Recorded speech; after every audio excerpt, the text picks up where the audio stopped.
امریکہ نے سعودی عرب کو اہم نان عالمی مالیاتی ادارے IMF کی رپورٹ میں کہا گیا ہے کہ پاکستان میں سیاسی و معاشی اشرافیہ سرکاری پالیسیوں پر قبضہ کر کے معاشی ترقی میں رکاوٹ ڈال رہی ہے۔ IMF نے پاکستان میں گورننس اور بدعنوانی سے متعلق رپورٹ جاری کر دی، جس میں پاکستان میں مسلسل بدعنوانی کے خدشات کی نشاندہی کرتے ہوئے IMF کا 15 نکاتی اصلاحاتی ایجنڈا فوری شروع کرنے کا مطالبہ کیا گیا ہے، جبکہ اس رپورٹ کا دائرہ صرف وفاقی سطح کی کرپشن اور گورننس تک محدود ہے۔ رپورٹ میں اہم سرکاری اداروں کے حکومتی ٹھیکوں میں خصوصی امارات ختم کرنے، SIFC کے فیصلوں میں شفافیت بڑھانے، حکومت کے مالیاتی اختیارات پر سخت پارلیمانی نگرانی کی سفارش کی گئی ہے۔ چیف جسٹس کی سربراہی میں 2 دسمبر کو سپریم کورٹ میں جوڈیشل کمیشن کے 3 اجلاس ہوں گے۔ جوڈیشل کمیشن کی جانب سے تینوں اجلاسوں کا ایجنڈا جاری کر دیا گیا۔ سپریم کورٹ نے مستقل جج کی تعیناتی، چیف جسٹس سندھ اور بلوچستان ہائی کورٹس کے لیے ناموں کی منظوری دی جائے گی۔ 2 دسمبر کو جوڈیشل کمیشن کا پہلا اجلاس 1:30، دوسرا اجلاس 2 بجے جبکہ تیسرا اجلاس 2:30 بجے دوپہر ہوگا۔ ایجنڈے کے مطابق جوڈیشل کمیشن کے پہلے اجلاس میں chief justice Sindh high court کی تعیناتی پر غور ہوگا۔ سندھ ہائی کورٹ میں چیف جسٹس کی تعیناتی کے لیے پہلے 3 سینئر ججز کے ناموں پر غور ہوگا۔ جوڈیشل کمیشن کے دوسرے اجلاس میں chief justice Balochistan high court کی تعیناتی پر غور ہوگا۔ مستقل chief justice Balochistan high court کی تعیناتی کے لیے پہلے 3 سینئر ججز کے ناموں پر غور ہوگا۔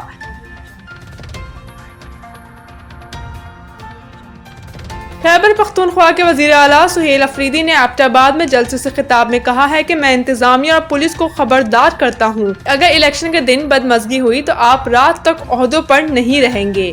ایبٹ آباد میں جلسے سے خطاب میں سہیل افریدی کا کہنا تھا کہ مقبول لیڈر ہمارے لیے جیل میں ہے، اس کا بھانجا قید کاٹ رہا ہے، بانی PTI کی بہنوں کو سڑک پر گرایا گیا، ان پر ظلم کیا گیا۔ انہوں نے کہا کہ ہمارا لیڈر ہمارے بچوں کے لیے قربانی دے رہا ہے۔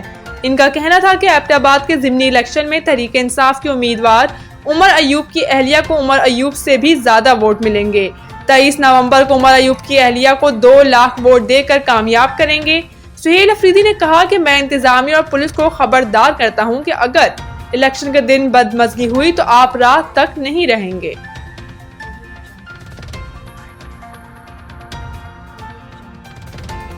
سیکیورٹی فورسز نے ضلع کرم میں کارروائیوں کے دوران 23 دہشت گردوں کو ہلاک کر دیا۔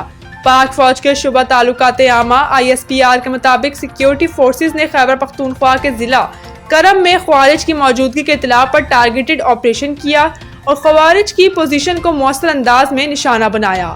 ISPR کا بتانا ہے کہ سیکیورٹی فورسز کی 2 الگ الگ کارروائیوں میں بھارتی حمایت یافتہ فتنہ الخوارج کے 23 دہشت گرد مارے گئے۔ ISPR کے مطابق کرم میں ایک کارروائی میں شدید فائرنگ کے تبادلے میں 12 خوارج ہلاک ہوئے، جبکہ خفیہ اطلاع پر دوسری کارروائی میں 11 خوارج کو مارا گیا۔ بلوچستان کے بیشتر اضلاع میں آج موسم سرد اور خشک رہنے کا امکان ہے، جبکہ شمالی اور مرکزی علاقوں میں سردی کی شدت میں مزید اضافہ ریکارڈ کیا جا رہا ہے۔ آج صبح ریکارڈ کیے گئے کم سے کم درجہ حرارت کوئٹہ میں 1 ڈگری سینٹی گریڈ ریکارڈ کیا گیا، کلات 1 ڈگری سینٹی گریڈ، سبی 12، نوکنڈی 9، گوادر کی ساحلی پٹی پر 14 اور جیوانی میں 19 ڈگری سینٹی گریڈ ریکارڈ کیا گیا۔ Pakistan women's blind cricket team نے پہلے blind women's cricket world cup میں آسٹریلیا بلائنڈ وومنز کو 129 رن سے شکست دے کر سیمی فائنل میں جگہ بنا لی۔ کولمبو میں جاری blind women's T20 world cup میں پاکستان نے چوتھے لیگ میچ میں پہلے بیٹنگ کرتے ہوئے مقررہ 20 اوورز میں 2 کھلاڑیوں کے نقصان پر 298 رنز بنائے۔